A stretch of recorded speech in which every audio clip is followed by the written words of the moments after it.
Friends, अपन ने जो रासायनिक अभिक्रिया एवं समीकरण के नोट्स देखे थे उसे बुक के अकॉर्डिंग कंप्लीट देख लेते हैं। रासायनिक अभिक्रिया आपने देखी थी, ऐसी अभिक्रिया जिनमें रासायनिक परिवर्तन होता है, नए पदार्थ का निर्माण होता है, रासायनिक अभिक्रिया कहलाती हैं। जैसे भोजन का पाचन है, हमारी श्वसन प्रक्रिया है, लोहे पे जंग लगना है, ये सब रासायनिक अभिक्रियाओं के उदाहरण थे।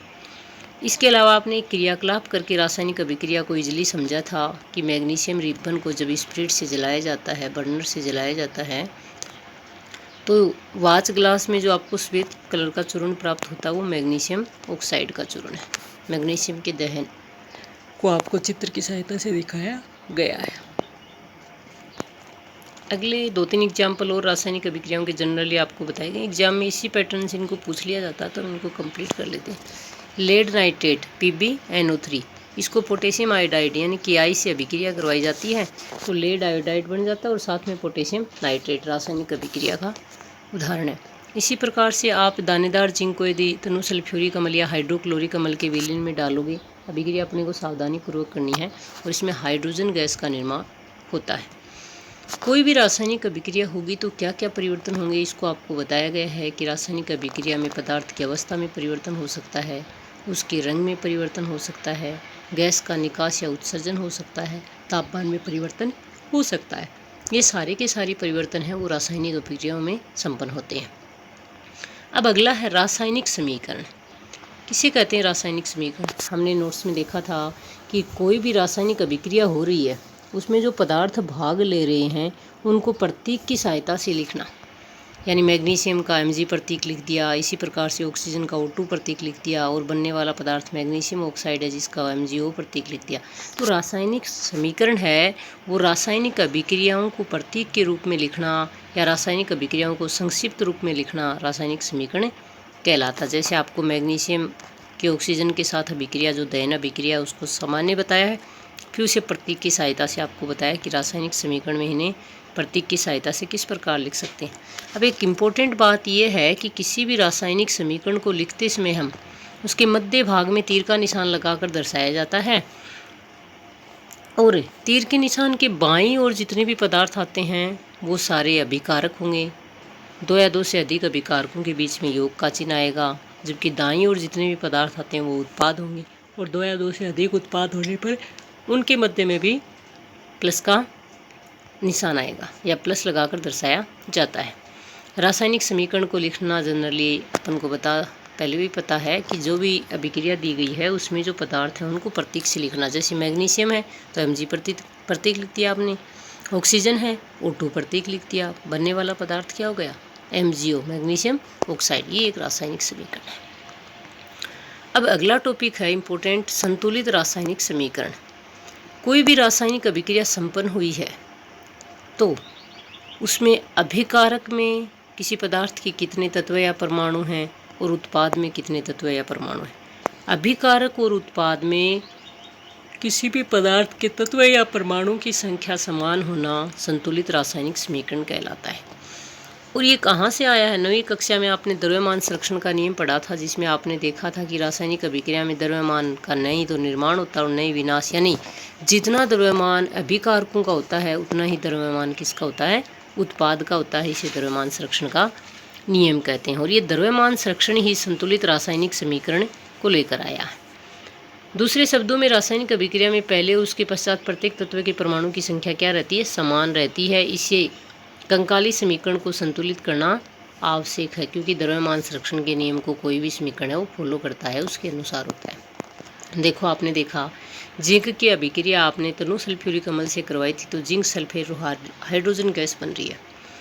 अब अपन अभिकारकों और उत्पाद में अणुओं की संख्या को देखेंगे या परमाणु की संख्या को देखेंगे। जिंक अभिकारक में भी एक है, उत्पाद में भी एक। सल्फेट आयन अभिकारक में भी एक है, उत्पाद में भी एक। H2 हाइड्रोजन अभिकारक में भी बराबर है और उत्पाद में। तो ये किस प्रकार का समीकरण है? संतुलित रासायनिक समीकरण है। अब इस संतुलित रासायनिक समीकरण में अपन LHS यानी अभिकारकों में परमाणु की संख्या कितनी है और RHS उत्पाद में परमाणु की संख्या कितनी है, इनको हम इक्वल करने के लिए इस प्रकार से संख्याओं को काउंट कर सकते हैं। अब एक नया समीकरण आपको समझाने के लिए कि रासायनिक समीकरण को किस प्रकार संतुलित किया जाता है तो आप इसको देखना। Fe+H2 यानी आयरन की वायुमंडलीय आर्द्रता या नमी से अभिक्रिया के द्वारा Fe3O4 और हाइड्रोजन गैस बन रही है। आप देख रहे हैं कि अभिकारक में आयरन के जो परमाणु हैं वो एक ही है, जबकि उत्पाद में आयरन के परमाणु 3 हैं। इसी प्रकार से अभिकारक में ऑक्सीजन का परमाणु एक ही है, जबकि उत्पाद में 4 है। तो हम क्या करेंगे, एक क्रमिक रूप से इनको क्या करते रहेंगे, संतुलित करते रहेंगे। जैसे देखो, रासायनिक समीकरण को संतुलित करने के लिए सबसे पहले सूत्र के चारों ओर आपको एक बॉक्स बना लेना है। यानी Fe, आयरन का प्रतीक Fe होता है, Fe2 Fe3 आप इनिशियल में नहीं लगा सकते। इसी प्रकार से जल का सूत्र H2 होता है, इनमें भी आप H2O2 नहीं कर सकते, है ना। यानी कोई भी सूत्र आपको दिया गया है वो यथावत रहेगा, उसमें कोई चेंज नहीं आएगा। तो आप जितने भी सूत्र आपको दे रखे हैं, प्रतीक आपको दे रखे हैं, उनके चारों ओर एक बॉक्स बना लेंगे। ये आपका प्रथम चरण होगा रासायनिक समीकरण को संतुलित करने का। देखो, Fe को बॉक्स में बंद कर लिया, H2O को अलग से कर लिया, Fe3O4 और H2, इनकी संख्या में, इनके सूत्र में कोई प्रकार का परिवर्तन नहीं होगा। अब अपन देखेंगे दूसरे चरण में असंतुलित समीकरण में उपस्थित विभिन्न तत्वों के परमाणु की संख्या की हमें सूची बनानी है। कैसे बनाएंगे, तो देखो, Fe LHS यानी अभिकारक में परमाणु की संख्या कितनी है, उत्पाद में कितनी है। इसी प्रकार से हाइड्रोजन की अभिकारक में परमाणु की संख्या कितनी है, उत्पाद में कितनी है। ऑक्सीजन की अभिकारक में कितनी है, उत्पाद में कितनी है। तो ऊपर वाले समीकरण को देख के हम बताएंगे कि Fe की अभिकारक में तो 1 है, उत्पाद में 3 है। हाइड्रोजन की अभिकारक में तो 2 है, उत्पाद में भी 2 है। ऑक्सीजन की अभिकारक में 1 है, लेकिन उत्पाद में कितनी है, 4 है। तो अगला चरण है, देखो, सुविधा के लिए सबसे पहले अधिक परमाणु वाले यौगिक को हम संतुलित कर लेते हैं, चाहे वो अभिकारक में हो या उत्पाद में हो। उस यौगिक में सबसे अधिक परमाणु वाले तत्व को हमें चुनना है। तो सबसे ज़्यादा परमाणु वाला कौन है, यहाँ Fe3O4 में ऑक्सीजन तत्व है। दाईं ओर ऑक्सीजन के 4 परमाणु हैं, जबकि बाईं ओर कितना है, केवल 1 है। बाईं ओर कितना है, 1 है। तो अब संतुलित करने के लिए H2O जो सूत्र है उसको 4 से गुणा करना पड़ेगा हमें। किससे गुणा करना पड़ेगा, 4 से गुणा। जैसे ही आप H2O को 4 से गुणा करते हो तो ऑक्सीजन परमाणु की संख्या अभिकारक में बराबर हो जाती है। अब उत्पाद में देखो, उत्पाद में जैसे ही हम 4 करेंगे तो Fe जो आयन था उनकी संख्या बढ़ जाती है। ये याद रखना आवश्यक है कि परमाणु की संख्या को बराबर करने के लिए हम अभिकारक में शामिल तत्वों तथा यौगिक के सूत्रों में नहीं बदल सकते। केवल ऑक्सीजन है उसके इनिशियल शुरू में किसी अंक का निर्धारण कर सकते हैं। संतुलित करने के लिए 4 गुणक से H2O को हमने गुणा कर दिया, तो Fe+4H2O से देखो Fe3O4 और H2। यहाँ Fe3O4 में ऑक्सीजन तो संतुलित हो गया, लेकिन असंतुलित कौन हो गया, हाइड्रोजन असंतुलित हो गया। अब हाइड्रोजन की संख्या 8 हो गई, तो 8 करने के लिए यहाँ हाइड्रोजन की संख्या 2 ही है, तो हमें क्या करना पड़ेगा, 4 से हाइड्रोजन को भी गुणा करना पड़ेगा। Fe तथा H परमाणु अब भी संतुलित नहीं हैं। इनमें से किसी एक तत्व को चुन के आगे बढ़ते हैं। हम आंशिक रूप से संतुलित समीकरण में हाइड्रोजन परमाणु को संतुलित कर लेते हैं और हाइड्रोजन की संख्या दाईं ओर हाइड्रोजन अणु की संख्या को 4 से गुणा कर देते हैं। तो प्रारंभ में 4H2O में संतुलित करने के लिए 8 से गुणा करेंगे तो 4 दूनी 8 हो जाएंगे। इस प्रकार से आपने हाइड्रोजन को भी 4 से गुणा कर दिया और जो समीकरण आपको प्राप्त हुआ वो पूर्ण रूप से संतुलित समीकरण है। Fe+4H2O से Fe3O4 और 4H2 बनते हैं। ऊपर दिए गए समीकरण की जांच कीजिए और तीसरा तत्व चुन लीजिए। अब तक असंतुलित है। आप पाएंगे कि प्रारंभ में Fe3 हैं, Fe3O4। Fe को संतुलित करने के लिए बाईं ओर हम क्या लगा देंगे, Fe के आगे भी 3 लगाएंगे। इस प्रकार से क्रमिक रूप से एक एक जो परमाणु है उसको संतुलित करते चलेंगे और इस प्रकार से रासायनिक अभिक्रिया में परमाणु को संतुलित करने की विधि क्या कहलाती है, हीट एंड ट्राई। देखो, जनरली एक बार आपको फिर बता देती हूँ। जो आपको समीकरण दिया गया संतुलित करने के लिए, सर्वप्रथम उस समीकरण में तत्व और यौगिकों या जो सूत्र दिया गया है उसके चारों ओर आपको बाउंड्री बना लेनी है। फिर आपको उनके परमाणु की संख्या लिखनी है कि अभिकारक में कितने हैं और उत्पाद में कितने हैं। फिर आपको थर्ड में जो सबसे ज़्यादा असंतुलित है, परमाणु की संख्या सबसे अधिक है, उस तत्व को सर्वप्रथम आपको क्या कर लेना है, संतुलित करना। उसको संतुलित करने के लिए क्रमिक रूप से बाद में जितने भी तत्व बचते हैं उनको संतुलित करते हुए चलना है और ये विधि हीट एंड ट्रायल विधि कहलाती है, क्योंकि सबसे छोटी पूर्णांक संख्या के गुणांक का उपयोग करके हम समीकरण को क्या कर रहे हैं, संतुलित। इसीलिए इस विधि को क्या कह रहे हैं, हीट एंड ट्रायल विधि कह रहे हैं।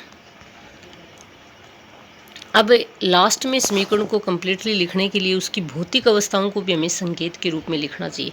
भौतिक अवस्था का मतलब वो ठोस रूप में है या गैस रूप में है, द्रव्य रूप में है या जलीय विलयन के रूप में। यदि कोई अभिकारक है या उत्पाद है वो गैस अवस्था में है तो उसके लिए हम जी इंडिकेटर का उपयोग करेंगे। यदि वो द्रव्य अवस्था में है तो एल इंडिकेटर का। यदि वो जलीय अवस्था में तो AQ एक्वस इंडिकेटर का उपयोग करेंगे, और सॉलिड ठोस अवस्था में है तो S इंडिकेटर का उपयोग करेंगे। और इस प्रकार से समीकरण के जो प्रतीक तत्व या यौगिक दिए गए हैं उनकी अवस्थाओं को हम प्रदर्शित कर देंगे। ये किसी भी रासायनिक समीकरण को लिखने का एक पूर्ण तरीका है। जैसे आपको एक और समीकरण दिया गया है, CO+2H2O क्या बन रहा है, CH3OH, यानी कार्बन मोनोऑक्साइड की हाइड्रोजन से अभिक्रिया 340 एटमॉस्फेयर दाब है उस पर कराई जा रही है, तो एथेनॉल का निर्माण हो रहा है। अब इसमें आप देखो, अभिकारक में कार्बन की संख्या 1 है, उत्पाद में भी 1 है। अभिकारक में ऑक्सीजन की संख्या 1 है, उत्पाद में भी 1 है। इधर H2 था, H2 अभिकारक में 2 हैं जबकि उत्पाद में 4 हो गए, तो H2 को संतुलित करने के लिए हाइड्रोजन के सूत्र से पहले क्या आ जाएगा, 2 अंक आ जाएगा, और इस प्रकार से संतुलित रासायनिक समीकरण बन जाएगा। दोनों इंपॉर्टेंट अभिक्रिया हैं। थोड़ा ध्यान रखना कि सूर्य के प्रकाश में पौधों में जो क्लोरोफिल पाया जाता है, जो प्रकाश संश्लेषण की क्रिया से अपना भोजन बनाता है, वो प्रक्रिया कैसे होती है। तो पौधे हैं वो वायुमंडल से कार्बन डाइऑक्साइड ले लेंगे और जड़ के द्वारा जो जल प्राप्त किया है उसे प्राप्त कर सूर्य के प्रकाश में ग्लूकोज के रूप में अपना भोजन बनाते हैं। और इस समीकरण को हम संतुलित करने के लिए वही हीट एंड ट्रायल मेथड काम में लेंगे। अब कुछ क्वेश्चन दिए गए हैं, इनको क्लियर कर देती हूँ। वायु में जलाने से पहले मैग्नीशियम रिबन को साफ क्यों किया जाता है। देखो, धातुएं होती हैं वो क्रियाशील होती हैं, तो वायुमंडल में वायु के संपर्क में रहने पर मैग्नीशियम पर हल्की ऑक्सीजन की परत जम जाती है। उसे अलग करने के लिए उसे रेगमाल से क्या किया जाता है, साफ किया जाता है, ताकि अभिक्रिया आसानी से हो। निम्न रासायनिक अभिक्रियाओं के लिए संतुलित समीकरण आपको लिखने हैं। H2 हाइड्रोजन है, Cl2 क्लोरीन है, HCl बन गया तो आपको पता है 2HCl आ जाएगा, क्योंकि दोनों तत्व पहले से क्या है, 2 है। Barium chloride BaCl2 plus aluminium sulphate Al2SO4 होता है। बेरियम सल्फेट में BaSO4 बन जाएगा और एल्यूमिनियम में Al2 AlCl3 बनेगा। सोडियम की Na की जल से H2O से अभिक्रिया तो NaOH प्लस हाइड्रोजन बन रहा है। इनको आपको संतुलित रासायनिक समीकरण के रूप में लिखना है। निम्न अभिक्रियाओं के लिए अवस्था के संकेत आपको संतुलित समीकरण में लिखने हैं। जल में बेरियम क्लोराइड मिलाया जा रहा है तथा जल में बेरियम क्लोराइड और सोडियम सल्फेट के विलयन अभिक्रिया करके सोडियम क्लोराइड का विलयन अघुलनशील बेरियम सल्फेट का अवक्षेप बनाते हैं। अब जल में है तो एक्वस फॉर्म में हो गई। एक्वस फॉर्म में BaCl2 है और Na2SO4 है। इनकी अभिक्रिया में NaCl बन जाएगा और साथ में BaSO4 का अवक्षेप बनता है। तो BaSO4 अवक्षेप है वो अविलयशील है, सॉलिड अवस्था में आ जाएगा। NaCl भी सॉलिड अवस्था में आ जाएगा। सोडियम हाइड्रोक्साइड का विलयन जल में हाइड्रोक्लोरिक अम्ल के विलयन से अभिक्रिया करता है। अब जल में है तो एक्वस फॉर्म है NaOH की और HCl की भी एक्वस फॉर्म है। दोनों की अभिक्रिया से NaCl सॉलिड बनेगा और H2O लिक्विड L बन जाएगा। इस प्रकार से हम इनको प्रदर्शित कर सकते हैं।